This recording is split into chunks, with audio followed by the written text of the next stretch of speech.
Welcome back. I'm Jill with the CarefreeKitchen.com, and today I'm going to be sharing with you my favorite recipe for beef stew.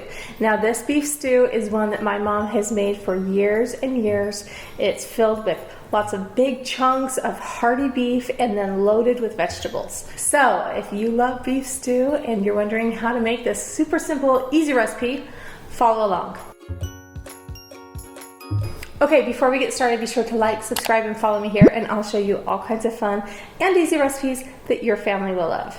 Okay, so here are the ingredients that we're going to need for our beef stew. Okay, so here I have 1.5 to 2 pounds of stew meat, and you can definitely use like some chuck roast. Kind of a tougher cut of meat is fine to use here, or of course you can use like any kind of cut up steak or more tender cut of meat as well. And then I have some onions, and I'm going to be using some carrots, and this is some celery, and you can use the leaves here. I have, the ribs of celery, and then along with like some cut up leaves. That gives it a ton of flavor here too. And then of course I have some garlic, and these are russet potatoes, and I have just them in some water here so they don't turn brown while I'm waiting for my things to cook, and I'll just drain that water off when I add them. And then I also have some fresh thyme, and for this recipe you can use fresh thyme, you can use dried thyme, you could even use like an Italian seasoning blend. Okay, so to get the beef stew started, what I'm going to do is add in a few tablespoons here of flour. And if you have somebody in your family who is gluten intolerant, then you can definitely skip this step and then add some cornstarch a little bit later in the recipe just to thicken things up a little bit. But I'm going to do a few tablespoons here for my 2 pounds of beef.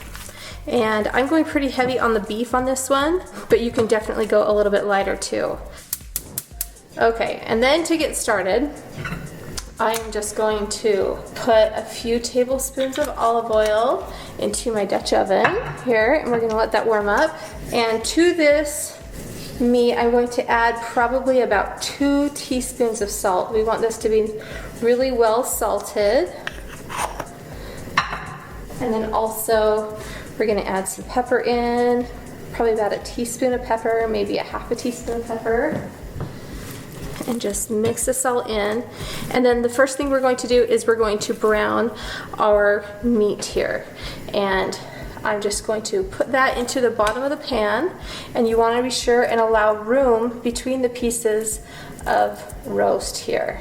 And that's so that it has room to caramelize. There we go. Just add a little bit of that and spread it around in the bottom of the pan. And we'll let it get brown on each side before we turn it. Okay, and when you are doing this roast here, when you're browning your meat, you can let it get really brown on the underside before you flip it. Alright, that is just about perfect. You can see it's brown on the underside here. Alright, and then I'm just going to take it out of the pan here with my tongs. And we'll just go in some shifts and brown as much meat as we can at a time without overcrowding the pan. And this is on just a medium-high heat.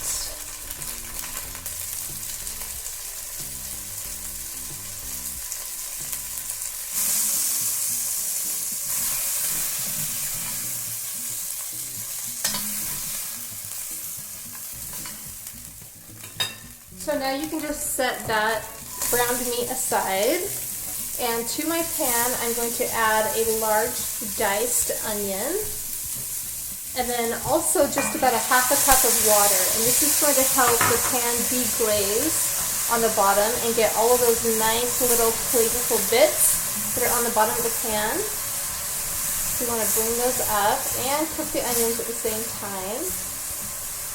There we go. And now we're going to stir these onions until they become translucent. After you give the onions and a little bit of water or beef broth a chance to soften the bottom of that pan, it will come up really easily. And this is actually a great time also to add some red wine to this. A lot of people love red wine in their beef stew, but I prefer just using beef broth. There we go. Now we'll just let these onions cook until they are translucent and tender, which is about 5 minutes. Okay, so now these onions have had a chance to tenderize just a little bit.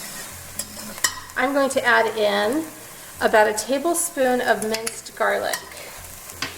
And we'll just cook this again until the garlic is also translucent. Okay, and then into this, I'm going to add my celery and my carrots. And just stir that up a little bit.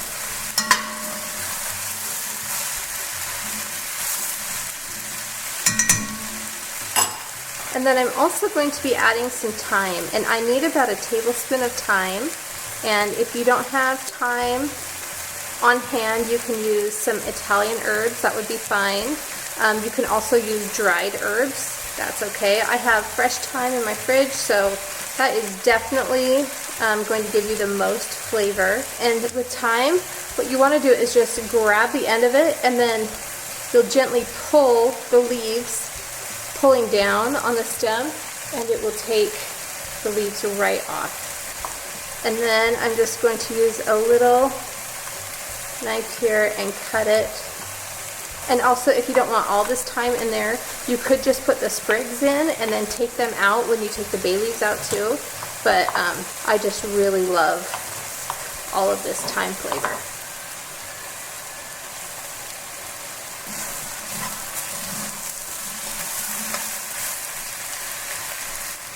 Okay, and now you can put the beef broth into the stew.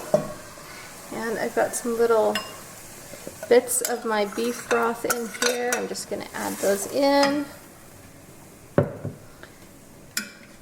Give this a little stir. And I also have my potatoes. I'm going to strain them and add these to my stew, and along with my browned meat and any juices that are in there.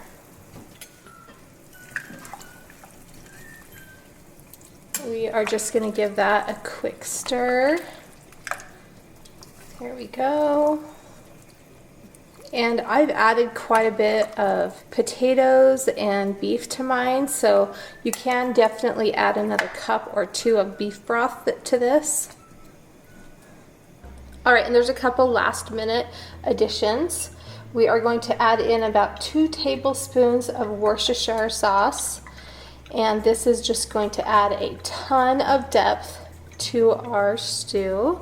And then also we're going to add about a half a cup of tomato sauce. And you can add just a scoop of tomato paste if you want. But the little bit of tomato base in this stew recipe just makes it really rich and gives it a ton of flavor. All right, we just have one last thing. And I'm going to add in about 4 bay leaves, and we will take these out before we serve it. But there we go. Now we'll just let it cook for about a half hour, and those potatoes will get nice and tender, and the carrots will be tender, and we'll be ready to enjoy our beef stew. All right, here is my beef stew, and as you can see here, I've just got a few of these bay leaves in here that I want to take out before I serve it. Let's see, there's another one. There we go. Okay. And then I'll just give this a quick stir, and as you can see, those carrots are really flavorful and are cooked perfectly. That beef is fall apart tender. It looks so good. And you can definitely taste it now and see if it needs maybe just a little bit more salt or a little bit more pepper. All right, and I like to add just a little bit of fresh parsley on there before I serve it. All right, here is my beef stew recipe, and this is just like my mom used to make. It's loaded with beef, and then it has this awesome tomato and beef broth base, and I promise you start out with this recipe. You can make all kinds of variations. You could add peas at this point. You could add corn at this point, like some frozen corn would be really good, but this is an all-time favorite classic beef stew recipe that your family is going to love. All right, now for the fun part, I get to try it. Oh, it is so thick and rich, has so much flavor. This is the best way to eat some beef and potatoes and carrots. It is so delicious. I'm gonna eat this whole bowl. Yum.